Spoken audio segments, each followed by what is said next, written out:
GeM தொலைக்காட்சி நேயர்களுக்கு வணக்கம். நான் கசாலி.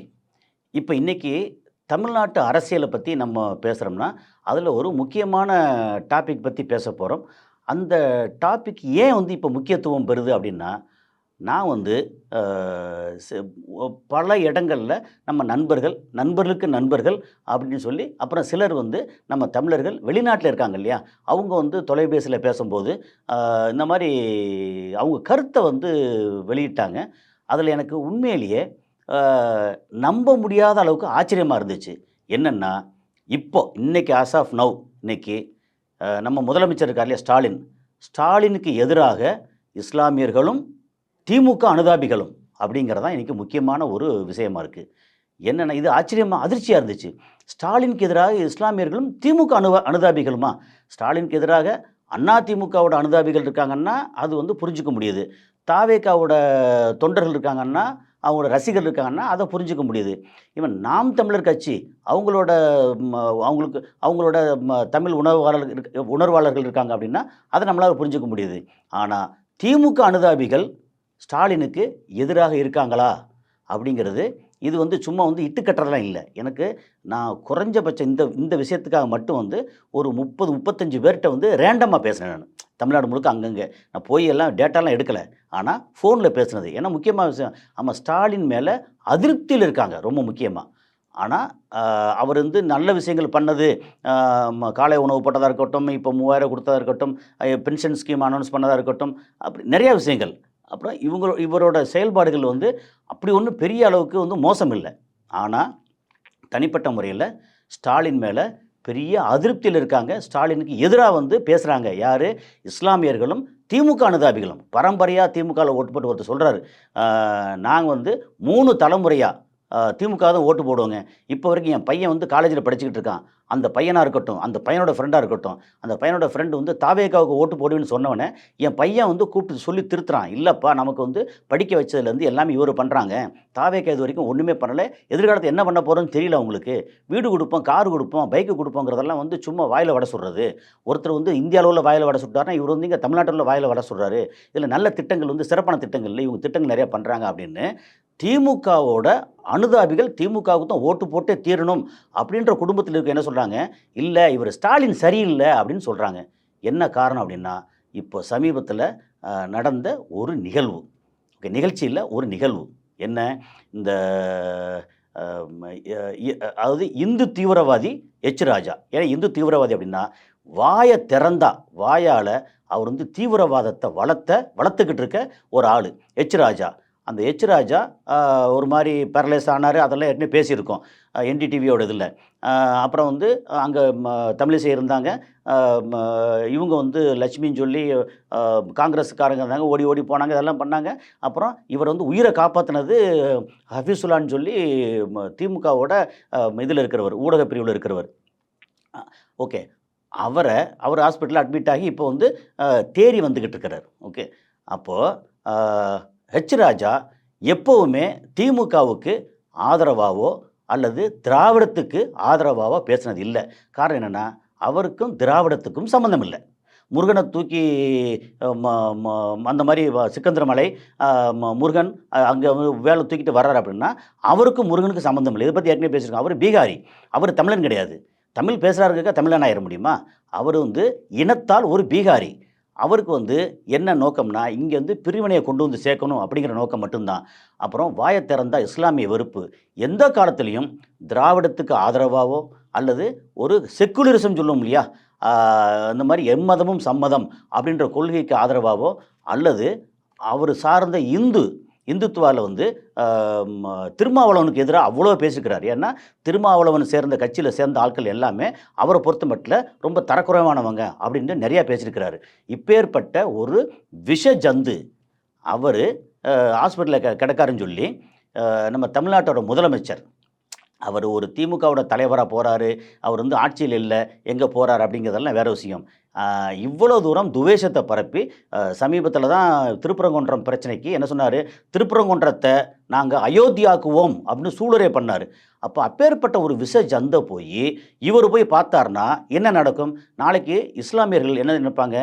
நமக்கு வந்து பாதுகாப்பு இல்லை. இந்த கட்சி வந்து இஸ்லாமுக்கு பாதுகாப்புன்னு சொல்கிறதெல்லாம் சும்மா வெறும் பேச்சு. இது உண்மையில பாதுகாப்பு இல்ல. அப்புறம் கோயம்புத்தூர்ல வந்து கலவரம் சொல்லி அவங்க வந்து உள்ள கிடந்தவங்க இப்போ வரைக்கும் வந்து நிறைய ரிலீஸ் பண்ணாம கொஞ்சம் பண்ணியிருக்காங்க. இன்னும் பண்ணாம கிடக்காங்க. இன்னும் வந்து இஸ்லாமியர்களுக்கு சும்மா நாங்க ஆதரவுன்னு வெறும் வாயால சொல்றாங்க. இப்போ வந்து ஹஜ் கமிட்டிக்கு ஏதாவது பண்றேன்னு சொல்லி ஒரு தேர்தல் நேரத்தில ஏதாவது ஒண்ணு பண்றாங்களே ஒழிய, நெசமான ஒரு அக்கறை அப்புட்ன்னா ராஜாவை போய் பார்த்துருக்க கூடாது. அவரு போய் பார்த்ததுனால என்ன நடக்குது? நாளைக்கு அந்த விஷஜந்து விஷராஜா அப்படின்னு வச்சுக்கலாம். ராஜாங்கிற போல விஷராஜா. அந்த விஷராஜா தேறி வெளிய வந்தா, அந்த வாயிலிருந்து திரும்ப விஷம் தான் கக்குவாரு. ஏன்னா, இப்ப அதுக்கு என்ன உதாரணம் அப்டின்னா, இப்ப நேத்து வந்து ஒரு காணொளி வந்துச்சு. அவரு தமிழ்நாட்டு பிஜேபி தலைவர் நயனா நாகேந்திரன், அப்புறம் இன்னொருத்தர் 2 பேரும் அங்க ஆஸ்பத்திரியில போய் பார்க்குறாங்க. அங்க வந்து வீடியோ எடுத்துட்டு இருக்காங்க. அதில பேசுறாங்க, ஆமா, என்ன வந்து இந்த மாரி தெய்வம் மாரி வந்து காப்பாத்துனது தமிழிசை சவுந்தரராஜன். சரி, தமிழிசை சவுந்தரராஜன் வந்து அங்க சொன்னாங்க. அவங்க டாக்டர் காப்பாத்துனாங்க. அதுவும் நீட்டு சம்மந்தமா நீட்டு எழுதி பாஸ் பண்ணாம, நீட்டு பத்தி தெரியாம டாக்டர் ஆனவங்க அவங்க. ஏன்னா நீட்டுக்கு ரொம்ப ஆதரவா பேசுனாங்க இல்லையா? அதான் சொல்ல வர்றேன். அவங்க காப்பாத்துனாங்க. ரைட்டு. ஆனா நீங்க கார்ல கொண்டு போகாதீங்க. முதல்ல பக்கத்துல ஃபர்ஸ்ட் எய்ட் குடுங்கன்னு சொல்லி உயிர காப்பாத்துனாரே ஹபீசுல்லா. ஏன் அந்த பேர சொல்லிட்டா என்ன குறைஞ்சா போயிற போது? எல்லா காலத்திலயும் அவங்க வந்து அரசியல் தான் பண்றாங்க. துவேஷத்த தான் பரப்புறாங்க. அவங்க வந்து நியாயமான ஆட்கள் இல்ல. அதாவது எப்புட்ன்னா, எதிர்க்கட்சி, கொள்கை முரண் இதெல்லாம் தவறே இல்ல. எனக்கு ஒரு கொள்கை, உங்களுக்கு ஒரு கொள்கை. அப்படிங்கிறது தவறே இல்ல. ஆனா, எந்த காலத்த எப்படி பார்த்தாலும் வந்து துவேஷத்த மட்டுமே பரப்புவேன் அப்படின்னு சொல்ற ஒருத்தர். நேத்து அப்படி காணொளி வந்திருக்கு. அந்த மாரி ஒருத்தர் போயி, நீங்க தமிழ்நாட்டோட மொத்த மக்களுக்கும் ஒரு பாதுகாவலரா, ஒரு முதலமைச்சரா இருக்கிற நீங்க, அவர போய் பார்க்கறதுக்கு அவருக்கும் நீங்க முதலமைச்சர் அப்படின்னு சொல்லக்கூடாது. ஏன்னா, அவரு துவேஷத்த பரப்புன ஆளு. அப்போ உங்க மேல வந்து எல்லா மக்களுக்கும் நம்பிக்கை எப்படி வரும்? ஏன்னா, நீங்க வந்து இந்த மாரி இத்தன திமுக தொண்டர்கள், இஸ்லாமியர்கள், கிறிஸ்தவர்கள், ம மதம், இனம், ஜாதி எல்லாம் கடந்து உங்களுக்கு எல்லாரும் ஓட்டு போட போய் தான் நீங்க முதலமைச்சர். இல்லன்னா நீங்க முதலமைச்சர் இல்ல. வழக்கம் போல எதிர்க்கட்சியிலயோ அல்ல அதுக்கு கீழயோ தோத்து போய் இருந்திருப்பீங்க. அப்போ நீங்க போய் அவர போய் பார்த்தது மிகப்பெரிய தவறு அப்படின்னு சொல்லி ஏகப்பட்ட பேர் வெறும் நான் பேசினது வந்து வெறும் இஸ்லாமியர்ட்ட மட்டும் பேசல. சில இஸ்லாமியர் பேசினேன். வெளிநாட்டுல இருந்து இஸ்லாமியர் வந்து என்னங்க அவர் இப்படி பண்றாரு? அங்க போய் பார்க்கறது அப்படின்னு சொல்லிட்டு அது போக இன்னொரு இது சொன்னாங்க. இதுக்கு முன்னாடி பாண்டேயோட அப்பா இறந்து போனதுக்கு இவரு போய் துக்கம் விசாரிக்க போறாரு.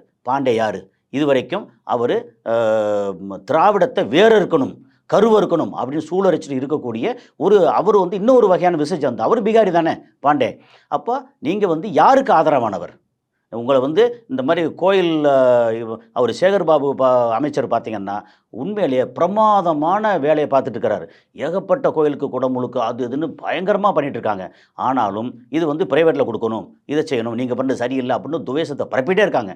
எதிர்க்கட்சி பேசுறதெல்லாம் வேற விஷயம். ஆனா, எதிர்க்கட்சி பேசுற மாரி இல்லாம வெறும் துவேஷத்த மட்டுமே பரப்பிட்டு இருக்கக்கூடிய பாண்டேவோட அப்பா இறந்ததுக்கு நீங்க அங்க போய் துக்கம் விசாரிக்க போறீங்களே, அது எப்படி சரியா இருக்கும்? அப்போ உங்க மேல உங்களையே நம்பி நேசிச்சுக்கிட்டு இருக்க திமுக அடிமட்ட தொண்டர்களுக்கு உங்க மேல எப்படி நம்பிக்கை வரும்? அப்போ திரு ஸ்டாலின் அவர்கள் தன்னை இன்னும் மேம்படுத்தணும். திருத்திக்கணும்னு சொல்ல வரல. இன்னும் மேம்படுத்தணும். அதுக்காக நம்ம மறைந்த முன்னாள் முதல்வர் ஜெயலலிதா மாதிரி ரொம்ப அவங்க வந்து ஒரு எதிரின்னா பயங்கரமான எதிரி அப்படின்னு அதெல்லாம் பண்ண வேண்டியதில்ல. அதுக்கு வந்து கொஞ்சம் ஒரு டீசென்ட்டான ஒரு நாகரிகமான அரசியல் பண்ணுறது ஓகே தான். அந்த நாகரிகமான அரசியல் பண்ணுறேன்ற பேரில் நீங்கள் உங்களுடைய தொண்டர்கள், உங்கள நம்பி இருக்கக்கூடிய திமுக அனுதாபிகள், அவங்களோட ஓட்டுக்களை பூரா நீங்கள் வந்து இழந்துக்கிட்டு இருக்கீங்க அப்படிங்கிறத மட்டும் நீங்கள் மறந்துடாதீங்க.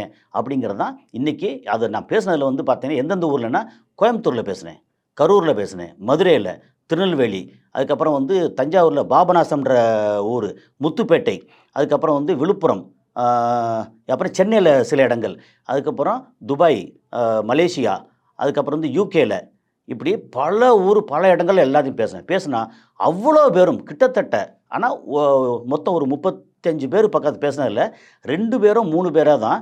ஆனால் அவர் வந்து ரொம்ப ஒரு நாகரிக அரசியல் ரொம்ப சாஃப்டாக எல்லாருக்கும் நல்லவராக இருக்குன்னு நினைக்கிறாருங்க. அது என்னங்க தப்பு அப்படின்னாங்க. ஸோ அது வந்து தப்பு இல்லை. நீங்கள் வந்து தனி மனிதராக ஒரு வேறு மாதிரி இருந்தீங்கன்னா அது தப்பு இல்லை. ஆனால் உங்களை நம்பி நீங்கள் வந்து இது வந்து ஓட்டு அரசியல். ஓட்டு அரசியல் வந்து காசு கொடுத்தா மட்டும் ஓட்டு போட மாட்டாங்க.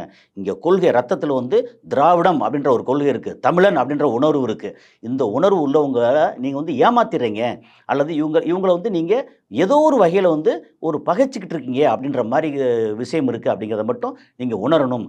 அதாவது ஸ்டாலினை வந்து முன்ன மாதிரி இல்லாமல் இப்போ பெருவாரியான ஆட்களுக்கு ஒரு 50 வயசுக்கு மேலே இருக்கட்டும், 30, 35 வயசுக்கு மேலே இருக்க பெண்கள், ஆண்களாக இருக்கட்டும், எல்லாத்துக்கும் போக இப்போ காலேஜ் படிக்கிற பசங்கள் வரைக்கும் ஸ்டாலினை பிடிச்சிருக்கு. அதாவது நீங்கள் 18லேருந்து 25, 28 வயசு வரைக்கும் உள்ள பசங்க விஜய் தான் பிடிக்குது அப்படின்னு விஜய் பிடிக்குது. அதெல்லாம் வந்து மாற்று கருத்து இல்லை. அதே மாதிரி சீமானை பிடிக்குது. முன்னை விட இப்போ சீமானுக்கு வந்து குறையுது கூடுது ஏதோ சொல்லிட்டு இருக்காங்க. நான் வந்து நிறைய இடங்களில் பேசும்போது முன்னோட சீமானுக்கு கொஞ்சம் குறையிற மாதிரி தெரியுது. ஆனால் நிறையா பசங்களுக்கும் பொண்ணுங்களுக்கு சின்ன வயசு, அதாவது டீனேஜ் பொண்ணுகளாக இருக்கட்டும், காலேஜ் முடிச்சுட்டு அங்கே ஐடி கம்பெனி வெளியிலே வேலை பார்க்குற பெண்களாக இருக்கட்டும், பசங்களாக இருக்கட்டும், அவங்களுக்கு எல்லாத்துக்கும் வந்து ஸ்டாலினை வந்து பெர்சனலாக ரொம்ப பிடிக்குது. அந்த ஸ்டாலின் தன்னோட ஃபாலோவர்ஸ் இருக்காங்க இல்லையா, அவங்கள வந்து இழந்துடக்கூடாது. காரணம் அவரோட நடவடிக்கை. ஹெச் ராஜாவை நீங்கள் போய் பார்க்கலன்னு என்ன நடந்திருக்கும்? ஹெச் ராஜா வந்து ஆஹா என்னை வந்து பார்க்கல அப்படி சொல்லுவாங்களா? ஏன்னா அவர் வந்து விஷஜந்து.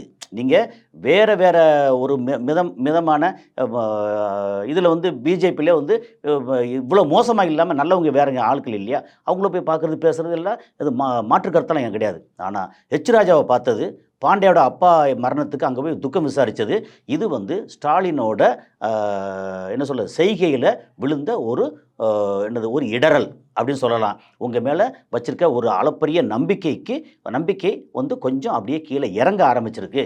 இப்போ வந்து நீங்கள் இதை யோசித்து அடுத்த கட்டம் இது சரியாக தவறா அப்படின்னு நீங்கள் உங்களுடைய டீம் வச்சு இது உண்மைதானா அப்படின்னு உண்மையை கண்டறிங்க. ஸோ யாரோ சிலர் சொல்கிறாங்க அப்படிலாம் ஒன்றும் இல்லை அப்படின்னு இல்லாமல் நெசமான, அதாவது உண்மைங்கிறது வந்து ஒன்று இட்டுக்கட்டின உண்மை, இன்னொன்று நிஜமான உண்மை அப்படின்போம் இல்லையா.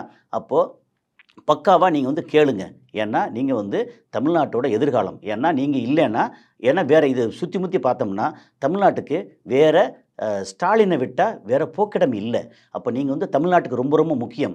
அப்போது உங்களுடைய செய்கை வந்து உங்களுடைய நம்பி இருக்கிற தொண்டர்களுக்கு ஆதரவாகவும் நேர்மையாகவும் இருக்கணும் அப்படிங்கிறது தான் இந்த காணொளி மூலமாக உங்களுக்கு வைக்கக்கூடிய கோரிக்கை. அடுத்த ஒரு காணொளியில் சந்திப்போம். நன்றி.